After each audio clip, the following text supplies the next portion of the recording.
We choose to go to the moon in this decade and do the other things, not because they are easy, but because they are hard. The Outer Space Treaty of 1967, the foundation of rights and responsibilities in outer space. Space travel, a form of transport once deemed near impossible, is now becoming increasingly common. Laws surrounding outer space have been in the works since before man even landed on the moon. One of the first and most notable examples of these laws is the Outer Space Treaty of 1967, which had been in the works since 1952. During the 1950s and 1960s, many historic events happened in space history. From the first satellite in space to the first man on the moon, these decades were essential to the progression of exploration in outer space. Despite the excitement of the clear technological advancements, many people began to fear what nations could do as they were hidden in space. Some of these fears stemmed from the Cold War, where tensions between the Soviet Union and the United States began to gain traction. The Cold War increased the distrust between both governments, leading to suspicion surrounding their actions in space. The Cold War was the beginning of both the arms race and the space race. It was a constant weight in the daily lives of American citizens. We must be ready every day, all the time, to do the right thing if the atomic bomb explodes. Duck and cover. Throughout the arms race, the United States and the Soviet Union battled to create the most powerful nuclear weapons, intensifying worry. If the Soviet Union was able to develop nuclear weapons, what was stopping a nation from detonating them? The fear of the unknown surrounding what these states could be doing in space, starting with the advancements in rocketry, grew rapidly. These worries led to American diplomats reaching out to the United Nations, asking for a formal agreement to be created surrounding the outlaw of nuclear weapons in space. The United States had proposed partial disarmament of the outer space earlier in 1957, to which the Soviet Union declined, as they were in the midst of testing their newly developed satellite and an intercontinental ballistic missile. Despite this initial rejection, the United States, in consensus with other Western powers, continued submitting proposals to the United Nations from 1959 to 1962. Their goal was to ban the stationing of weapons that could cause mass destruction in outer space. Throughout 1960 and 1962, the Soviet Union also began submitting proposals. While the United States emphasized partial demilitarization rather than overall usage for peaceful purposes, the Soviet Union focused on complete disarmament, grouping outer space with other disarmament issues. This means that the Soviets were only willing to accept the disarmament of space if it meant that foreign US bases with missiles were removed as well. The United States declined, as letting go of those bases would threaten the security of the West. The Soviet Union's stance changed after the Limited Test Ban Treaty, which banned the testing of nuclear weapons underwater, in outer space, and in the atmosphere, was passed in 1963.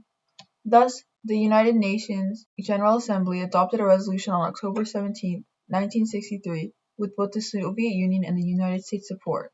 On June 16, 1966, both nations submitted draft treaties, the United States focusing on disarming celestial bodies, while the Soviet Union covered the entire outer space environment. The United States accepted the Soviets' view on disarming space, and on the 27th of December, 1967, the treaty was opened for signature. And on October 10th of the same year, the treaty was set into action. Proposed by both the United States and the Soviet Union to the United Nations, the Outer Space Treaty of 1967 outlines the rights and responsibilities that people hold in space, giving mankind the opportunity to safely explore and make scientific discoveries while also investing numerous responsibilities in every nation to keep space strictly peaceful and safe for astronauts. This treaty set a precedent for the agreements that followed it, such as the Artemis Accords, the Rescue Agreement, and the Space Liability Convention, which were all created in the wake of this revolutionary treaty to keep up with man's increasing understanding of the galaxy and beyond. The Outer Space Treaty is a product of years and years of proposals and labor to create a working agreement between the nations that collaborated to create it. It's a broad document that outlines the basics of peace in space. As it was created before humans reached space, it's a skeleton that other treaties are made to flesh out. Despite the simplicity of the writing, it is a revolutionary document that changes the rights and responsibilities in space. The document focuses on the rights that mankind has in space, mentioning things like there is no sovereignty in space, meaning that no nation can own any part of it. This makes sure that everyone can use space and discover new parts of the vast galaxy. In addition to this, it states that all astronauts, no matter what nation they came from, are envoys of mankind. This ensures that all signatory states have the responsibility to rescue a stranded astronaut, regardless of their origin country. Not only did this treaty enforce safety in space, it also targeted the issue of nuclear destruction, stating that signatory nations are not allowed to place any weapons of mass destruction into orbit. It also states that the testing of any and all weapons is prohibited, ensuring that planetary bodies stay out of harm's way.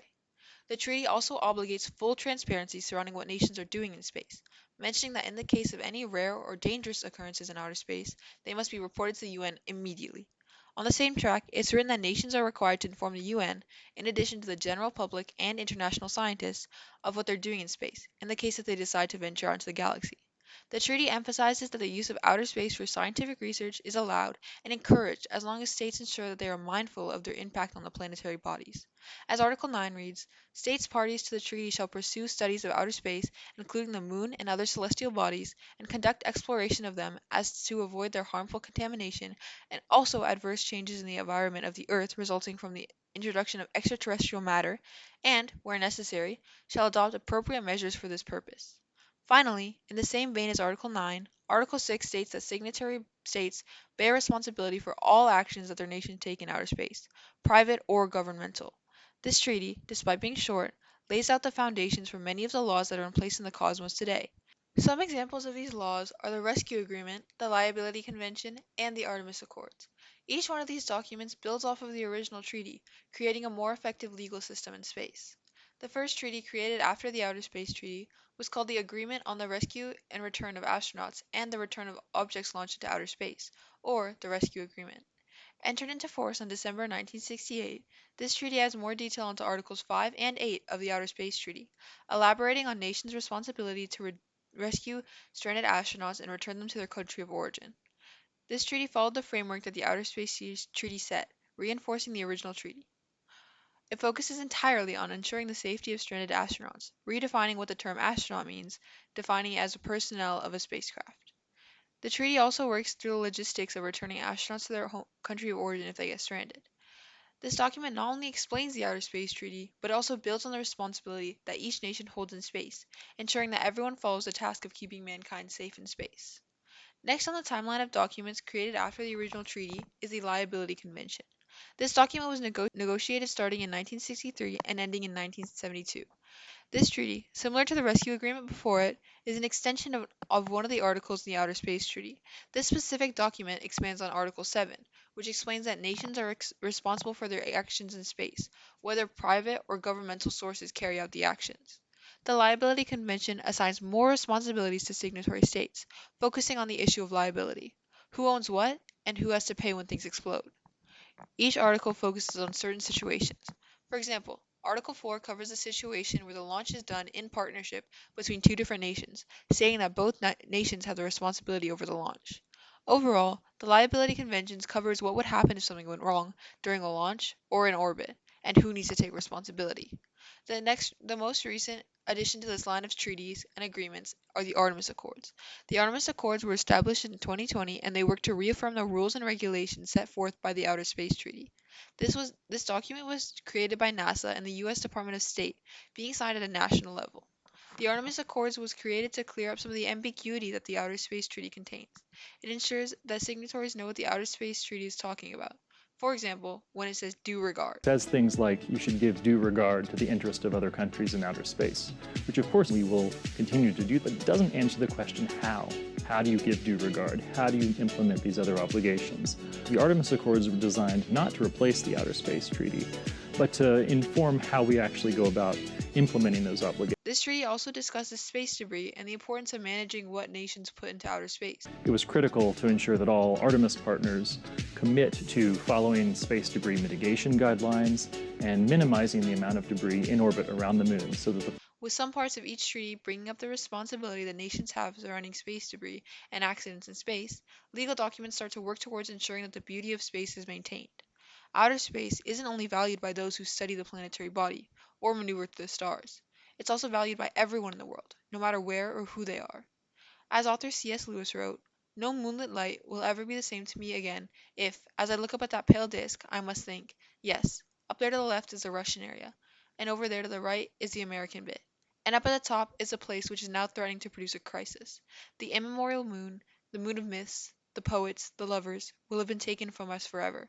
This is a powerful example of how artists, scientists, and all those who inhabit the planet understand the significance of the moon. The Outer Space Treaty and all those of its kind not only protect astronaut safety, but they are also intended to preserve the outer space environment for everyone to enjoy. Despite this, articles and news reports are outraged at the amount of space debris that's visible in our night sky. Often, people cannot tell the difference between a satellite, a plane, and an actual star. The real question here is, as nations continue to explore space, will all the people on Earth continue to have the same rights and responsibilities?